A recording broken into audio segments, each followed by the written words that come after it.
आणि कांद्याच्या भावाच्या बाबतीत न बोललेलं बरं. काय अवस्था आज कांद्याची झालेली आहे हे जर बघितलं, एक तर 60 ते 70 हजार रुपये खर्च इकरी कांद्याला येतो, 60 ते 70 हजार. आणि कांद्याला भाव जर बघितले तर 1 ते 7 रुपयापासून अभंग साहेबांनी सांगितलं तसं 1100 रुपये भाव आज कांद्याला आहे. आणि 3 ते 4 नंबर कांद्याला 200 ते 400 रुपये भाव आहे.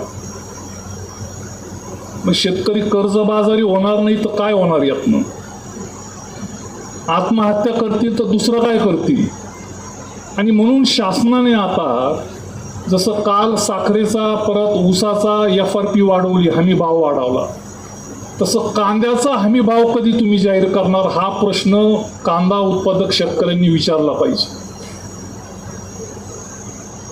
उत्पन्न खर्चाच्या आधारित 1.5 पट हमी भावाशिवाय कांदा उत्पादक शेतकरी हा जगू शकणार नाही.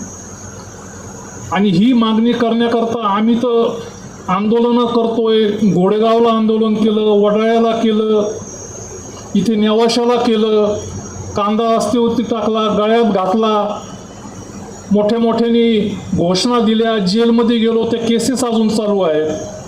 पण तुम्ही जोपर्यंत मनापासून एकत्र येत नाही आणि शासनाला जाब विचारत नाही त्याशिवाय असे निर्णय होऊ शकत नाही.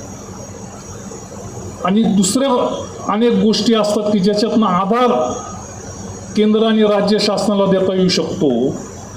ज्या वेळेस थोडीफार महागाई वाढायला लागली, जसं आबांनी सांगितलं की दिल्लीमध्ये शहरामध्ये थोडाफार कांदा आणि साखर वाढली की लगेच केंद्र शासनावरती दबाव येतो आणि केंद्र शासन लगेच निर्यात बंदी करतं. आजही निर्यात बंदी कांद्याची एवढा कमी भाव असताना चालू आहे की निर्यात बंदी पूर्णपणे हटवली पाहिजे.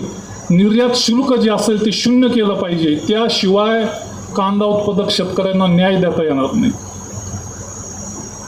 ज्यावेळेस अतिरिक्त कांदा होतो त्यावेळेस शासन लगेच हस्तक्षेप करतं आणि नाफेडच्या मार्फत कांदा खरेदी करतं. पण तो कधी करतं?